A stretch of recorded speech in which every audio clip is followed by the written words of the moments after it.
जो पूरा कौरव पक्ष था उसमें भी बड़ी विविधता थी, और उस समय पर जितनी भी कलाएं, चतुरताएं, ज्ञान होते थे वो उधर भी थे भाई।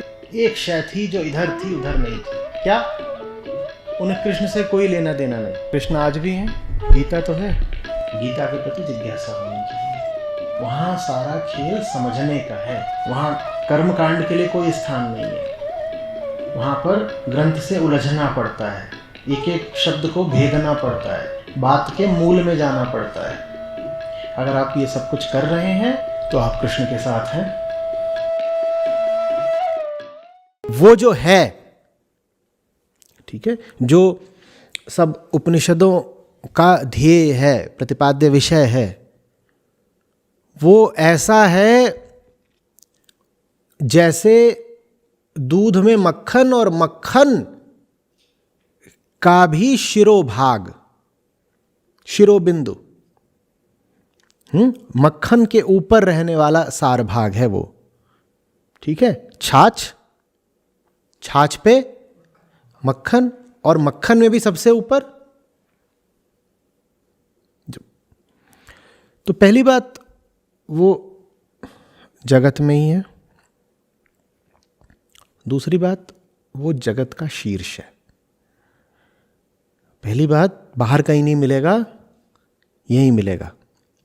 वो जो बिंदु है, माखन माखन संतों ने खाया, वो भी है तो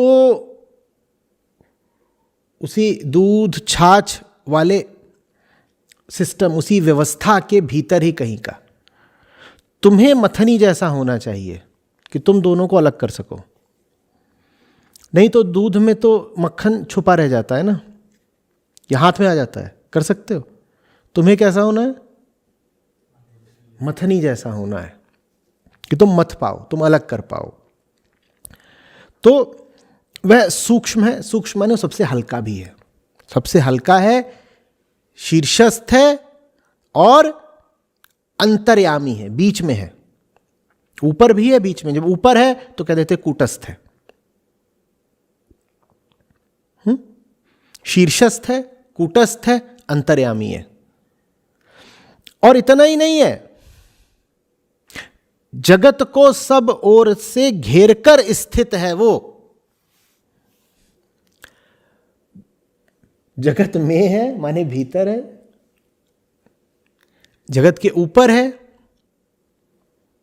अतिशय सूक्ष्म है, और जगत में घेरे हुए भी है, चारों ओर से भी है। ये सारी बातें एक साथ क्यों सही हैं और क्यों कही गई हैं? ये सारी बातें अहंकार के अलग अलग कुतर्कों को संबोधित हैं। ये सारी बातें अहंकार के अलग अलग कुतर्कों को संबोधित हैं, क्योंकि कोई भी बात हमने कहा अपने आप में तो सही होती नहीं। हर बात किसी एक स्थिति में, किसी एक संबोधित इकाई के परिप्रेक्ष्य में सही होती है। तो अहंकार कुतर्क लेकर के आया कि दुनिया में साहब सबसे ऊंची चीज तो पैसा है। तो वहां पे ऋषि उससे क्या बोलेंगे? नहीं, ये जो पूरा जगत का व्यापार है इसमें सबसे ऊपर है, देखो वो पैसा नहीं है, वो सत्य है, गौर से देखना। तो ये शीर्षस्थ होने की बात उससे कही गई है जो किसी और वस्तु को, सांसारिक वस्तु को शीर्षस्थ मानता है। तुम जैसे ही किसी और चीज़ को बहुत ऊंचा समझने लगोगे तो कोई तुम्हें याद आके दिलाएगा जिसको तुम बहुत ऊंचा समझ रहे हो ना, वो उतना ऊंचा है नहीं। जो सबसे ऊंचा है उसको याद रखो, या ये नहीं भी याद रखो कि सबसे ऊंचा कौन है, तो इतना तो याद रखो ही कि दुनिया का कुछ भी और कोई भी सबसे ऊंचा नहीं हो सकता। समझ में आ रही बात?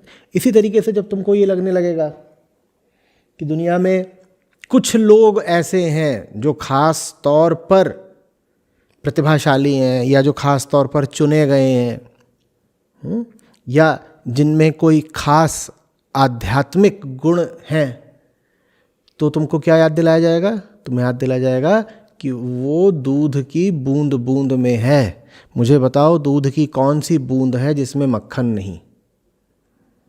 फर्क नहीं पड़ता कि वो बूंद पात्र के तल से उठाई है तुमने या पात्र की ऊपरी सतह से। और वो बूंद ऐसी भी हो सकती है जो पात्र से छिटक कर या छलक कर जमीन पर गिर गई। वो जमीन पर भी गिर गई हो, मिट्टी में भी समा गई हो, मक्खन उसमें तब भी था, तब भी है। बात समझ में आ रही है? तो कोई अपने आप को न हीन समझे न श्रेष्ठ समझे। हीनता और श्रेष्ठता झूठ नहीं है, पर वो बाहरी सच है। आंतरिक सत्य तो सबका एक ही है, क्या? आत्मा। और वो अलग अलग तो नहीं है, या ऊंचा नीचा तो नहीं है ना। तुम्हारी आत्मा मेरी आत्मा से श्रेष्ठ या हीन कैसे हो सकती है जब आत्मा होती ही एक है? बात समझ में आ रही है? अहंकार ऊंचा या नीचा होता है, और अहंकार के कारण कुछ व्यक्ति सम्मान के पात्र होते हैं और उपेक्षा के दूसरे। ये दोनों बातें एक साथ समझनी होंगी। जहां तक अहंकार का प्रश्न है, मन का प्रश्न है, कोई व्यक्ति तुम्हें निश्चित रूप से ऐसा मिलेगा जो सम्माननीय है, और कोई मिलेगा जो उपेक्षा योग्य है। लेकिन जिसकी उपेक्षा भी कर रहे हो उसके बारे में याद रखना कि है तो ये भी वही, बस झूठ में जी रहा है, अपने आप को भूला बैठा है, अन्यथा है तो वो भी है तो ये भी वही। अब ये तर्क दे करके ये ना करना कि कीचड़ को गले लगा लिया, कि क्या हुआ, रसगुल्ला क्यों झाड़ा है 5-7? बोले वो रसगुल्ला भी देखिए है तो वही, मैं तो उसकी उपेक्षा करना चाहता था, तभी मुझे याद आ गया, है तो ये भी वही। बहुत मिठास जमा कर ली है इसने, चाशनी का आवरण पहन लिया है इसने, खोवे को अपनी हकीकत समझने लगा है, लेकिन है तो ये भी वही। आचार्य जी, बस 1 दर्जन झाड़ दिए मैंने, क्योंकि है तो ये भी वही।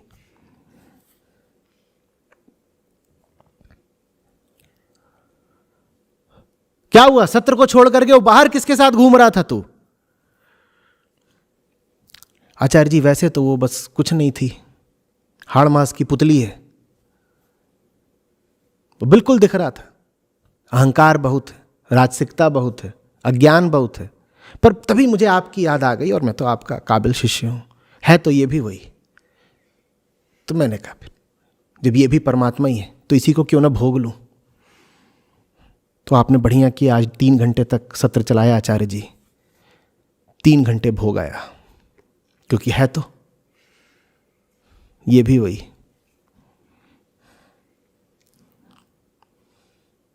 ये सब करना जरूरी है, नाटक, क्योंकि तुम जीते हो नाटक में ही। कांटे को कांटा निकालता है तो कई बार नाटक को नाटक निकालता है। समझ में आ रही है बात? ये बिल्कुल तलवार की धार वाली बात है। एक और तो ये भूलना ही नहीं है कि है तो सब कुछ वही, और दूसरी ओर ये भी याद रखना है कि लोग आत्मा में नहीं अहंकार में जीते हैं, तो इसीलिए उनका मूल्यांकन भी आत्मा के आधार पर नहीं अहंकार के आधार पर होना चाहिए। तुम आत्मा भी हो अहंकार भी हो, और आत्मा तो अमूल्य है, उसका कौन मूल्यांकन करेगा? तो मुझे अगर तुम्हारा मूल्यांकन वैल्यूएशन करना है तो मैं आत्मा के आधार पर नहीं करूंगा। आत्मा का कौन मूल्यांकन कर सकता है? मैं तुम्हारा मूल्यांकन करूंगा अहंकार के आधार पर। तुम्हारे अहंकार की गुणवत्ता कैसी है? तुम्हारा अहंकार अगर ऊर्ध्वगामी होगा, कोशिश कर रहा होगा आसमान तक पहुंचने की, तुम्हें सम्मान दूंगा, तुम्हारी संगत मांगूंगा। और अगर तुम्हारा अहंकार अधोगामी होगा, कीचड़ में लथपथ होने को व्याकुल, तो तुम अधिक से अधिक मेरी करुणा के पात्र हो सकते हो, सम्मान के नहीं। समझ में आ रही है ना बात? तो इस आधार पर मूल्यांकन नहीं करना है कि सभी ईश्वर ही तो है, नहीं, ये बहुत व्यर्थ बात है। ये ऐसी सी बात है कि कोई शिक्षक सब विद्यार्थियों को 100 में 100 नंबर देके ये बोल के कि सबने अपने जवाब साफ सफेद कागज पर ही तो लिखे थे ना। अरे लिखा कुछ भी हो, कागज तो देखो बिल्कुल निर्मल स्वच्छ साफ है ना, तो सबको बराबर, क्योंकि कागज सबका एक है। अरे कागज तो एक होगा, पर कागज उन्होंने अर्जित नहीं करा है। जिनका तुम मूल्यांकन कर रहे हो उनका मूल्यांकन कागज नहीं, कलम के आधार पर होगा। कागज तो देने वाले ने बिल्कुल तुमको साफ धवल स्वच्छ दिया है, पर तुमने अपने अहम की कलम से उस पर लिखा क्या, हम ये देखेंगे। और अगर कागज से मूल्यांकन करना तो वो तुम्हारा मूल्यांकन नहीं होगा, किसका होगा? वो फिर कागज देने वाले का होगा ना। वो 100 नंबर फिर तुमको नहीं मिले हैं, किसको मिले हैं? वो तो फिर उसको मिले हैं जिसकी आत्मा है। आत्मा को 100 नंबर मिल सकते हैं। तुम आत्मा हो क्या? तुम आत्मा होकर जी रहे हो? तो फिर आत्मा जिस सम्मान की भागी है, तुम वो सम्मान क्यों मांग रहे हो? तुम्हें नहीं मिलना चाहिए। तुम्हें तो हम काले अक्षर पर तोलेंगे। तुमने अपनी जिंदगी की कहानी कैसी लिखी है, इस आधार पर तुम्हारा मूल्यांकन होगा। समझ में आ रही है बात?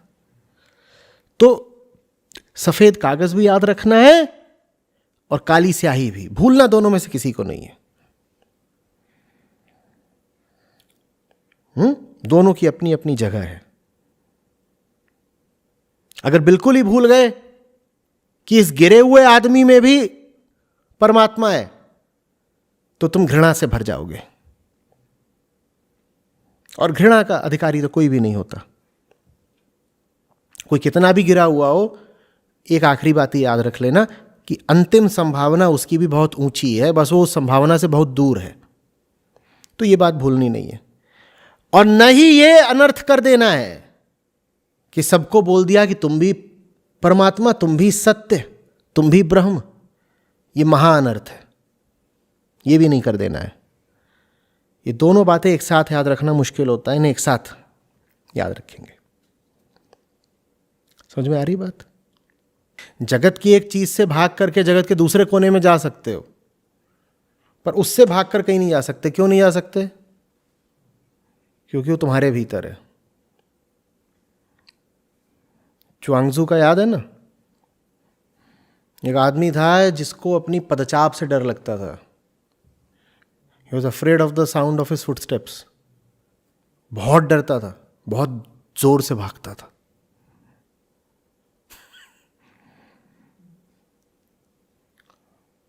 पागल ही हो गया होता बेचारा। किस्मत अच्छी थी, एक दिन थक के रुक गया। अचानक कोई बात समझ में आ गई। एक आदमी था जिसको अपने पदचाप से ही डर लगता था। ये क्या है, ये क्यों, आवाज कहां से आई, आवाज कहां से आई? और आवाज से डर के वो फिर बहुत जोर से भागता था, फिर और जोर से भागता था, फिर और जोर से भागता था। जितना भागे आवाज उतनी बढ़ती थी। बच ही गया बस। जाने कैसे एक दिन रुक गया, जाने किसी ने जबरदस्ती पकड़ के रोक दिया कि रुक, थम, अब सुन, बता कहां है।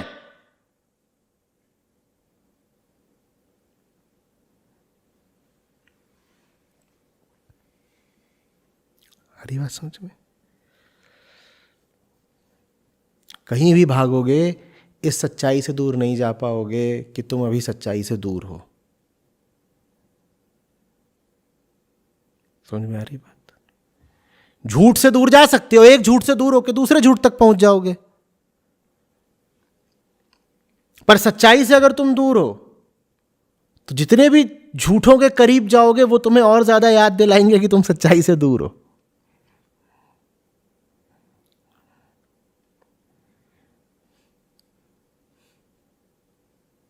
एक झूठ से दूसरे झूठ तक।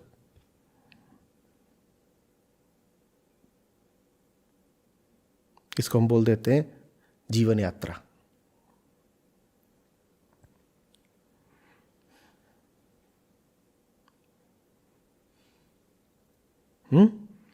तो जो ये सब जानते हैं वो सब बंधनों से छूट जाते हैं। इन्हीं बातों के विपरीत सोचना ही बंधन है। जिन तर्कों को काटने के लिए ये बातें कही जा रही हैं, उन तर्कों का आश्रय लेना ही बंधन है। समझ में आ रही बात? ये बातें किस लिए कही गई हैं? बंधन को काटने के लिए। और ये बातें कही गई हैं कुछ तर्कों के विरोध में। तो ये तुरंत सोच लिया करो कि किन बातों को काटने के लिए ये बातें बोली गई हैं। इन बातों को देखो तो शिष्य के कुतर्कों का तुरंत ध्यान कर लिया करो। ये तो गुरु की बातें तुम्हारे सामने है ना, शिष्य की बात यहां लिखी नहीं है। पर गुरु ऐसे ही तो कुछ बोलता नहीं, उसके पास कुछ बोलने को होता ही नहीं। तो ऋषि ने यह बात कब बोली होगी? जब शिष्य ने कोई कुतर्क मारा होगा। तो यह भी पूछा करो कि गुरु को यह बात बोलने की जरूरत क्या पड़ी? वो कुतर्क कौन सा था जिसके उत्तर में यह श्लोक आया? अरे स्कूल में ऐसे आते थे ना सवाल, जिसमें प्रश्न के आगे कर दिया जाता था खाली स्थान, ब्लैंक, और उत्तर लिख दिया जाता था। अब तुम्हें उत्तर को देख करके ये समझना पड़ता था कि प्रश्न क्या रहा होगा। नहीं करा ऐसा? व्याकरण में, ग्रामर में ऐसा होता था कि आंसर लिख दिया और क्वेश्चन के सामने क्या कर दिया? ब्लैंक। तो तुम आंसर देख के फिर अच्छा तो सवाल ये रहा होगा तभी आंसर आया ना। वैसे ही इन उत्तरों को देख करके ये सोच लिया करो कि शिष्य का कुतर्क क्या रहा होगा। वो शिष्य का कुतर्क नहीं है, वो तुम्हारा कुतर्क है, वो तुम्हारी जिंदगी है, क्योंकि तुम उसी कुतर्क पे अपनी जिंदगी चला रहे हो। तुम्हारी जिंदगी को काटने के लिए श्लोक आया है। शिष्य का कुतर्क हम सबका कुतर्क है। उन कुतर्कों को हम क्या बोलते हैं? अपनी सच्चाई। उन कुतर्कों को हम अपना आधार बोलते हैं, हमारी मान्यताएं, हम इसी पे चलते हैं, हमें तो ऐसा लगता है साहब। जिन चीज़ों पर हम चलते हैं उन्हीं चीज़ों को काटने के लिए उपनिषदों की रचना हुई, क्योंकि जिन चीज़ों पर चलते हैं उन पर चलकर हमें दुख मिलता है।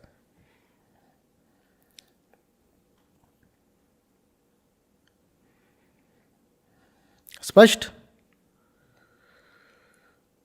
सत्य को भी सुरक्षा की जरूरत होती है, मतलब तो जैसे शायद इसका मतलब ये था कि जगत में जो सत्य के प्रतिबिंब है, तो सत्य जो हमारे लिए जो सत्य तक पहुंचाने वाली चीज़ें होती हैं वो भी जगत में ही है। तो हम लोगों को कीमती मानते हैं और उसको प्रोटेक्ट करना चाहते हैं। तो ये मतलब तो फिर पर जगत में वो जगत के रूल भी अप्लाई होंगे उस पर। तो क्या मतलब ये थोड़ा सा समझना है कि ये बात याद रखनी होगी ना कि आप जिसकी रक्षा करना चाह रहे हो वो आपके लिए व्यक्तिगत रूप से आवश्यक हो सकता है, क्योंकि वो आपके व्यक्तित्व को, इस जीव को जो आप हैं, सत्य तक पहुंचाएगा।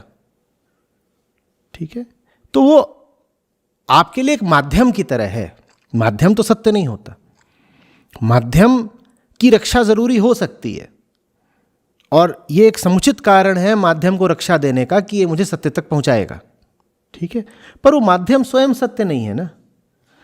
तो जब मैं कहता हूं कि इस जगत में सत्य को रक्षा की जरूरत होती है, तो वास्तव में उसका अर्थ यही है कि इस जगत में जो माध्यम है आपको सत्य तक ले जाने के, या जो माहौल है जिनमें लोगों का मन सच्चाई तक पहुंचता है, ऐसे माहौलों को सुरक्षा देने की जरूरत होती है।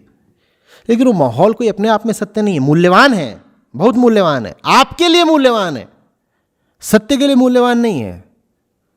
सत्य तो कुछ है ही नहीं, उसे क्या फर्क पड़ता है पूरी दुनिया नष्ट हो जाए। पूरी दुनिया नष्ट हो जाए, इससे सच्चाई पे कौन सी आंच आ जाएगी? लेकिन इस दुनिया में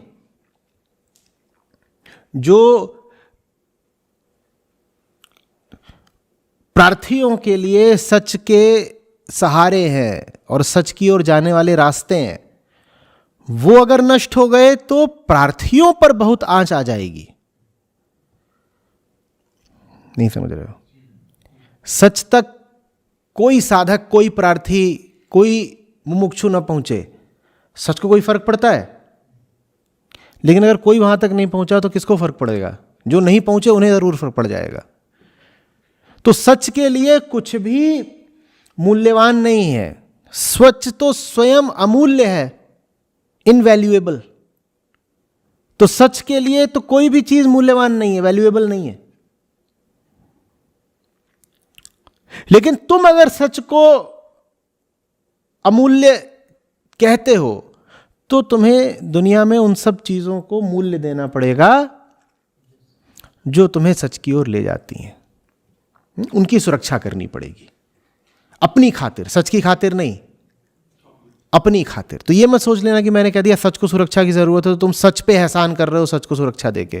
तुम सच पे नहीं एहसान कर रहे, तुम अपनी खातिर उन सब रास्तों की, उन सब जरियों और माध्यमों की रक्षा करो जो सच तक जाते हैं, अपनी खातिर।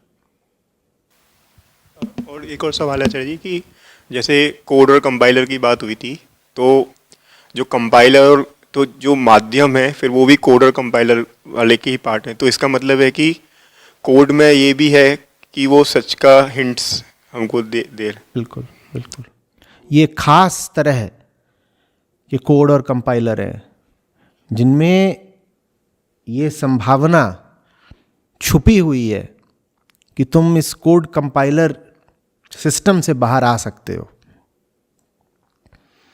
इस द्वैत में ही ये संभावना छुपी हुई है कि तुम अद्वैत तक पहुंच सकते हो इस द्वैत का ही सहारा लेकर के। इसी बात को आगे बढ़ाओ तो ये भी कह सकते हो, अरे इस द्वैत के अलावा और है क्या तुम्हारे पास सहारा मांगने के लिए?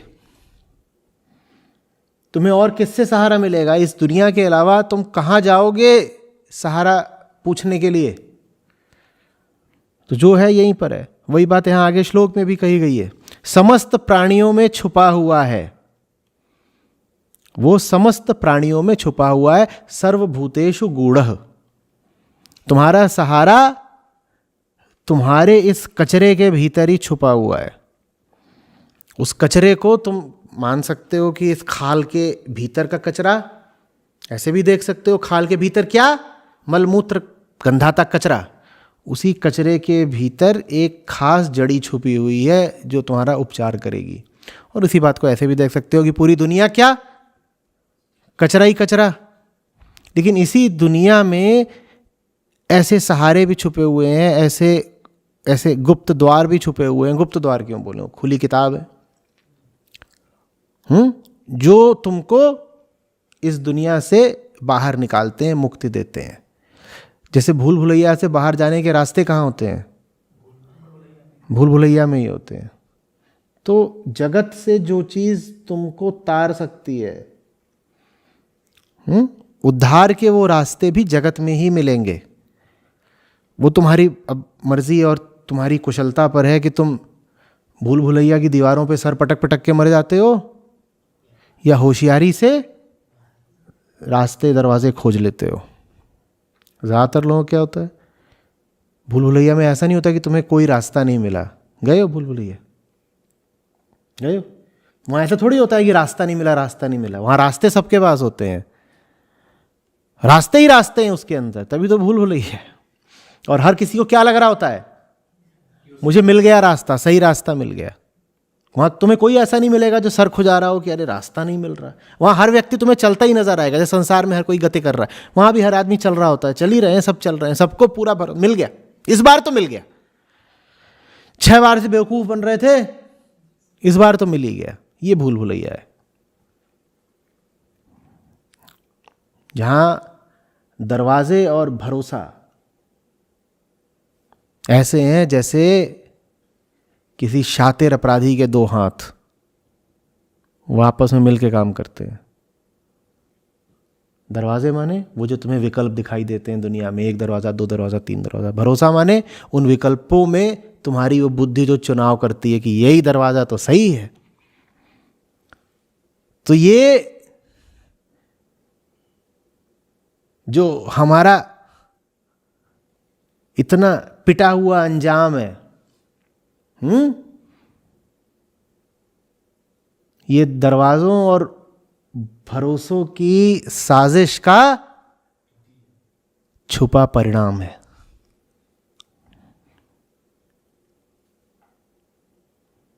एक तरफ दरवाजे धोखा दे रहे हैं बाहर से, और दूसरी तरफ हमारा भरोसा धोखा दे रहा है भीतर से।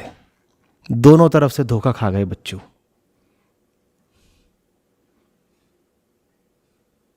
यही हो रहा है ना। बोल भुलैया।